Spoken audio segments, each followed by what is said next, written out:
पद तो मिल गया है, पद का संकट नहीं, संकट कद का है। तो जो ये लोग जो है ना, दीवार पे खुट्टी होता है ना, तो इस लोग पासवान जी के नाम पे टंगा हुआ खुट्टी का झोला है। पासवान समाज बड़ी आबादी है, पॉलिटिकल कास्ट है, लड़ता भी है। लड़ाकों भी, इसका नाम था दुस्साहस, दुस्साहस से बना दुसाध, मतलब उसमें एक बड़ा वर्ग था लड़ाई लड़ने वाला। तो ऐसा नहीं कि मूर्ख है, वो समझता है। चिराग पासवान हैं, कहा जाता है कि सीएम पद के दौड़ में खुद को देखते हैं, उनकी ये हसरत मतलब है। हम कहीं हमारे एमपी बने लाए हो तो हम ही बन जाओ, यहाँ में हमारे मुख्यमंत्री बन लाए हो तो बन जाओ। मुख्यमंत्री जैसे हम सोचते हैं बैठ के हमको सीएम बनना है एक दिन, वैसे वो सोचते हैं। पद मिल गया तो 7 लोग जुड़ जाते हैं। लेकिन नेता बिहार में लालू यादव जी को छोड़ के और नीतीश जी को छोड़ के कोई बिहार में नेता नहीं है। नमस्कार, आप देख रहे हैं आरएडी न्यूज़। मैं हूं योगेश चक्रवर्ती। एलजेपी के संस्थापक रामविलास पासवान निर्विवाद तौर पर पासवानों के सबसे बड़े नेता थे। उनके निधन का 1 साल से भी ज़्यादा का वक्त हो चुका है, लेकिन पासवान समुदाय का कोई दूसरा उनके कद का नेता उभर कर सामने नहीं आया। उनके उत्तराधिकार को लेकर उनके बेटे अपने चाचा से उलझे हुए हैं, या यूँ कहें चाचा भतीजे के बीच उनके उत्तराधिकारी बनने का जंग जारी है। इस बीच पासवान समुदाय उलझा हुआ है कि आखिर उनके नेता कौन। हम आज यही जानने के लिए जाति मामलों के विशेषज्ञ वीरेंद्र यादव न्यूज़ के संपादक वीरेंद्र यादव जी को आमंत्रित किए हैं कि आखिर पासवानों का सबसे बड़ा नेता कौन है और रामविलास पासवान की जगह को कौन फुलफिल करता हुआ दिख रहा है। आपका स्वागत है वीरेंद्र जी। धन्यवाद। ये बताएं कि मतलब जिस तरह से रामविलास पासवान पासवानों के सबसे बड़े नेता थे, उन्होंने दलित सेना की भी स्थापना की थी, तो उनके कद का कोई नेता दूसरा पासवान समुदाय में उभर कर नहीं आया, कोई सामने उनके निधन के 1 साल के बाद भी। इसका क्या कारण देखते हैं, क्या वजह है इसकी? शब्द होता है पद और कद, 2 शब्द, कद और पद। पद तो किसी संजोग से किसी समीकरण से मिल जाता है, लेकिन कद के लिए संघर्ष करना पड़ता है, कद बनाना पड़ता है, वर्षों समय खवाना पड़ता है। तो पासवान जी पहली बार बने थे, रामविलास पासवान जी बने थे, पहली बार बने थे विधायक 69 में, जबकि आज की तारीख में समझिए कि 50 साल से ज़्यादा उनका पॉलिटिकल करियर हो गया था लगभग। तो वो जो संघर्ष किया उन्होंने इतने वर्षों तक, तब उनका एक कद खड़ा हुआ। तो उस कद का कोई और खड़ा हो जाएगा ये संभव नहीं है। पद भले मिल सकता है, कोई और उनके जगह कोई मंत्री बन गया, कोई मंत्री थे, कोई भाई मंत्री बन गया, उनका पद मिल गया, उनको कद नहीं मिला। तो कद फिलहाल तो दूर दूर तक कुछ संभावना नहीं, कोई कद वाला नेता है आज तक उनकी बराबर। लेकिन उसके बहुत नीचे तक भी बहुत लोग, एक भी लोग नहीं हैं जो उस हिसाब के बड़े नेता हों। उनके कद के बराबर बहुत नीचे भी नहीं है। बहुत मैंने आज के नेताओं का कद है, उनके कद में तो आसमान पताल का अंतर है। आप कहिए कि भाई एक जाति की, एक परिवार की पॉलिटिक्स होती है, तो भाई उनके अभी केंद्रीय मंत्री हैं, MP हैं राज्यसभा में, ये लोकसभा में हाजीपुर से उनका एक भतीजा MP हैं, समस्तीपुर से बेटा उनका MP हैं, जमुई से।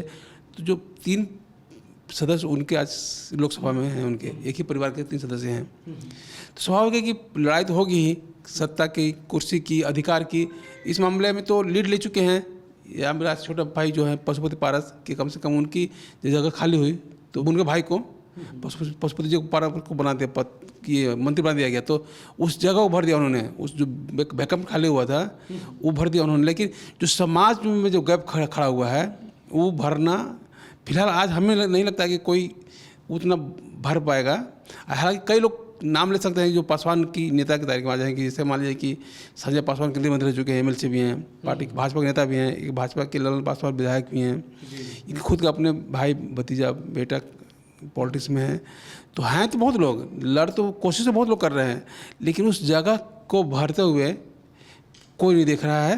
पद भले लोग मिल गया हो भाई की जगह भाई को, लेकिन कद के हिसाब से तो आज की तारीख में कोई नेता नहीं है जो रामविलास की ऊंचाई को उस तक देख सके। उनका गर्दन तो खा जाएगा देखने में, उनकी ऊंचाई देखने में। जी। वीरेंद्र जी, आपसे मैं ये जानना चाहता हूँ कि अभी जातीय गणना हुई और जातीय गणना में ये बात सामने आई कि जो पासवान समुदाय है वो शायद तीसरे नंबर पर। यादव के बाद जो सबसे बड़ी संख्या है जाति की, जो पासवान जाति की है, तो ऐसे में ये राजनीतिक शून्यता क्यों है? आखिर जो पशुपति कुमार पारस हैं, उनके भाई, और जो उनके बेटे हैं चिराग पासवान, आपस में ही उलझे हुए हैं उत्तराधिकार को लेकर के।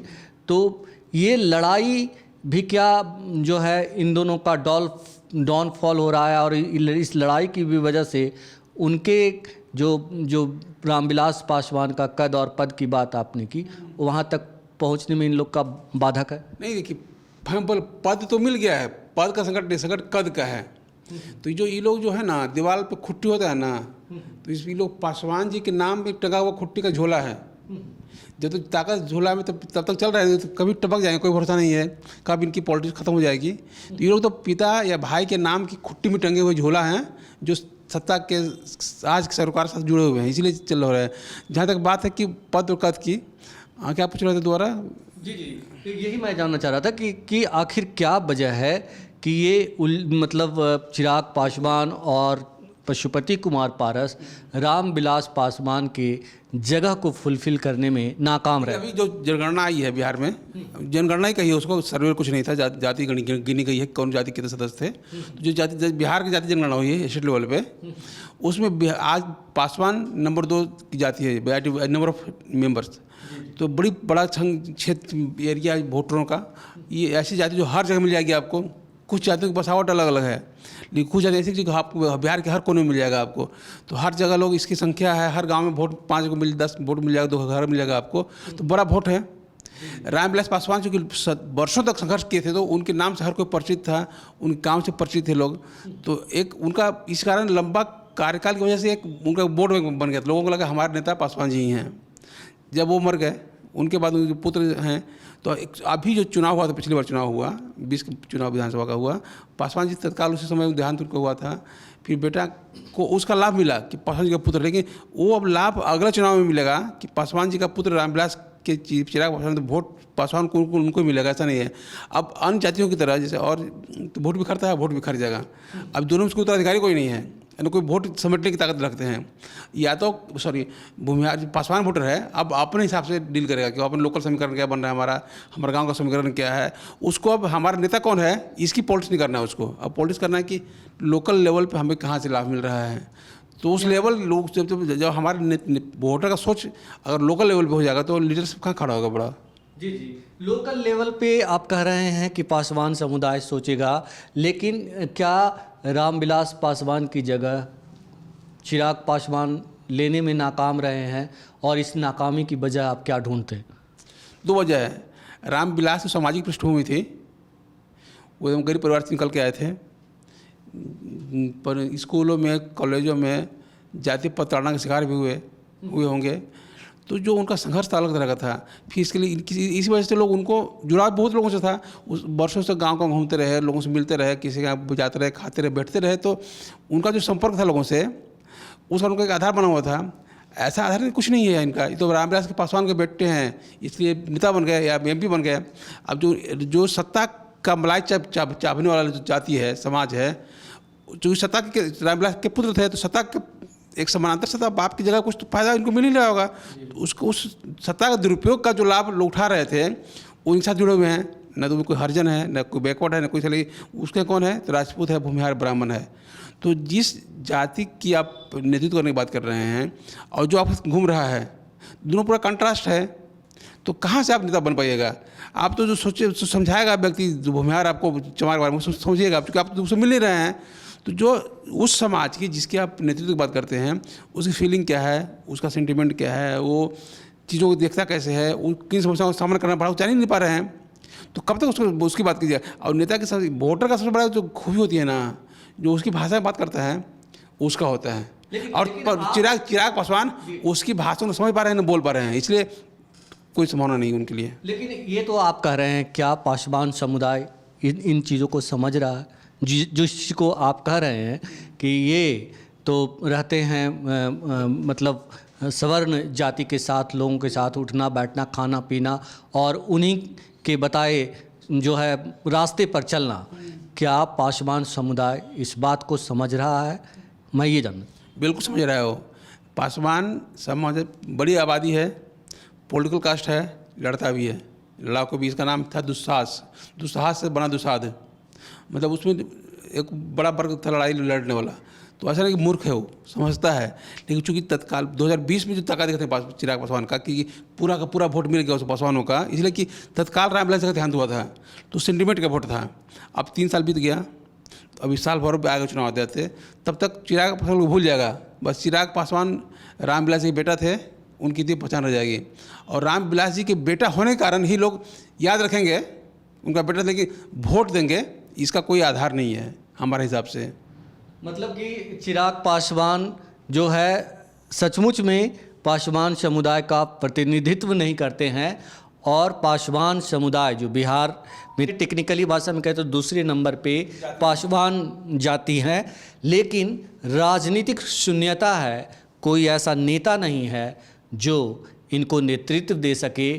क्या, जैसे कि आपने बताया कि संजय पासवान जो भागलपुर के पीरपाती से विधायक हैं, ललन कुमार जी पासवान जी समुदाय से आते हैं, वो हुए, और इसके अलावा और कौन सा नाम दिलाया? नाम तो बहुत सारे हैं, लेकिन ये सब बिखरे हुए नाम हैं। इस किसी में दम नहीं है जो पासवान जी के कद के बराबर हो। और जो संजय पासवान जी हैं, उनके साथ प्लस पॉइंट है कि वो MP रह चुके हैं, राज्य केंद्रीय मंत्री रह चुके हैं, तो उनका एक अपना आइडेंटिटी है मंत्री होने की वजह से। आज MLC बने हुए हैं भाजपा के, और लेकिन वो भी समाज को लेके बहुत मुद्दे पर काम कर रहे हैं, ऐसा नहीं है। वो भी समाज के लिए काम नहीं कर रहे हैं, वो काम कर रहे हैं भाजपा के लिए। उनके सरकार में समाज नहीं है। जो ललन पासवान हैं पीरपैती विधायक, वो भी भाजपा के लिए काम कर रहे हैं, समाज के लिए काम नहीं कर रहे हैं। समाज के नाम पे से लोग बात कर रहे हैं, काम करते दिख नहीं रहे हैं। जब समाज के नाम पे बात करना और काम करना दो चीज़ होती है। तो बात तो लोग कर रहे हैं कि हाँ भाई पासवान पासवान पासवान, लेकिन पासवान के सरोकार के साथ किसी का कोई सरोकार नहीं है। इसलिए कोई फिलहाल पासवान का नेता बनता नहीं दिख रहा है। दूसरा ये कि कोई पार्टी भी इसके लिए नहीं सोच रही है कि हम पासवान नेता खड़ा कर लें, क्योंकि पार्टी की सोच कुछ नहीं होता है। जनता कितना स्वीकार करती है आप जनता के पीछे नहीं, उनके मुद्दे पर नहीं हैं आप, तो जनता आपसे क्यों जुड़ेगी? जब आप संकट लालू यादव को हो रहा है कि हमारे बाद तेजस्वी का मतलब उसी ढंग स्वीकार करेंगे नहीं करेंगे, तो जब ये संकट लालू जी को झेलना पड़ा है, तेजस्वी जी को झेलना पड़ा है, तो बाकी कौन किस क्षेत्र के मूल्य हैं और लोग?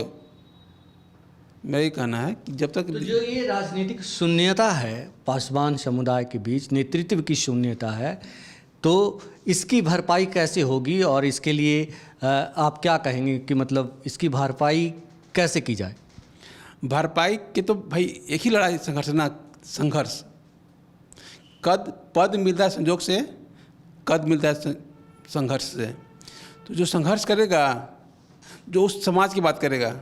अब क्या हो गया है, हर आदमी आज के जो पॉलिटिकल व्यवहारिक पॉलिटिकल या विधायक या तो पटना का है या अपने क्षेत्र का है, बाकी कहाँ क्या हो रहा है उसको मतलब नहीं है। तो भाई जब जाइएगा तब किसी के यहाँ सोचिएगा, उसकी समस्या को समझिएगा। तो आपको जानते हैं कि अगर आप पटना के, हम मान लीजिए पटना के विधानसभा विधायक यहाँ के हैं, जहाँ के विधायक वहाँ के MLC MLA हैं, तो बाकी जाइएगा तो नहीं संभलेगा। तो आप जब नेताओं ने अपना दरबा बना लिया है, हर नेता का अपना दरबा है कि उसी दरबा से बाहर निकलना चाहता है वो, तो जब दरबा से बाहर निकलेंगे नहीं तो कहाँ से आपका नेतृत्व खड़ा होगा? तो संकट सिर्फ एक व्यक्ति का नहीं है, एक जाति का नहीं है, ये हर जाति का संकट है। कहीं किसी के पास नेता नहीं है।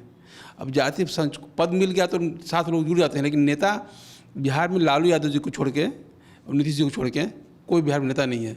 सब एक एक क्षेत्र के विधायक हैं, MP हैं, किसी पार्टी के MP हैं, किसी विभाग के मंत्री हैं, नेता पद हैं, लेकिन नेता कोई नहीं है। कम से कम कास्ट का नेता तो कोई नहीं है, लालू जी पासवान नीतीश जी को छोड़ के। तेजस्वी जी को जनता ने अभी यादव समुदाय ने स्वीकार नहीं किया। अभी तेजस्वी जी की पहचान लालू जी के पुत्र के रूप में है। उनकी अपनी स्वीकार्यता उस ढंग से नहीं जितनी होनी चाहिए। उसके लिए अब समय बताया क्या होता है, लेकिन उसमें आज की तारीख में तेजस्वी जी का पूरा परिचय लालू जी के पुत्र से अलग कुछ नहीं है। या जब यादों की झेलना पड़ रहा है कि एक नेता प्रतिपक्ष रहा व्यक्ति, ड्यूटी CM व्यक्ति जो आज की तारीख में, उसको जब अपनी पहचान अपनी कद का संकट झेलना पड़ रहा है, तो बाकी का तो कहना है क्या। तो ये जो चिराग पासवान हैं, कहा जाता है कि CM पद के दौड़ में खुद को देखते हैं, उनकी ये हसरत मतलब है। हम कहीं और हमारे MP बने लाए हो तो हम ही बन जाओ यहाँ में। हमारा मुख्यमंत्री बन रहा है तो मुझे इसी मुख्यमंत्री जैसे हम सोचते हैं बैठ के हमको सीएम बनना है एक दिन, वैसे वो सोचते हैं। उसमें जो पॉलिटिकल इच्छा है तो होना चाहिए कि हम मुख्यमंत्री बनने का भाई। मान ली हम पत्रकार हैं तो हल्का हूँ एमपी बन जाए, हो विधायक बन जाए, मंत्री बन जाए, हमारा सुख है, मन सुख है, और मन सुख है कि हमारे सीएम बनेंगे जी, पासवान जी के बेटा है, तो क्या दिक्कत है? ये तो हर को तो आपको सोचना चाहिए, सब सोचना चाहिए कि हाँ भाई मुख्यमंत्री बने, तो क्या दिक्कत है? वही पासवान का पुत्र भी सोच रहा है कि हम सीएम बनना चाहिए, हमको हम बनेंगे, तो और अच्छी बात है कि हर को सोच रहा है, वो सोच रहा है। मतलब जितना हम अनप्रैक्टिकल हैं वो तो अनप्रैक्टिकल है। तो बिहार में दूसरी सबसे बड़ी जाति पासवान समुदाय में राजनीतिक शून्यता की स्थिति है। और जैसा कि वीरेंद्र यादव जी ने बताया कि न सिर्फ पासवान समुदाय बल्कि दूसरे अन्य जातियों में भी ये संकट है। लेकिन रामविलास पासवान के जाने के बाद जो है कोई दूसरा व्यक्ति इस जो शून्यता है उसकी भरपाई नहीं कर पाया है। और फिलहाल ऐसा कोई सिनेरियो नहीं दिख रहा कि वो कर पाएगा। अगर सचमुच कोई करना चाहता है तो उसके लिए अभी एक सुनहरा मौका है, वो संघर्ष करे, लोगों के बीच जाए और जाति का नेता खुद को प्रस्तुत कर सकता है। और वो खुद को कितना प्रस्तुत करता है ये तो जनता तय करेगी, वो स्वीकार्य होंगे या नहीं। लेकिन पासवान समुदाय में जिस उत्तराधिकारी की लड़ाई चिराग पासवान और पशुपति कुमार पारस के बीच चल रही है, वास्तविकता ये है कि जनता इन दोनों को स्वीकार नहीं करती।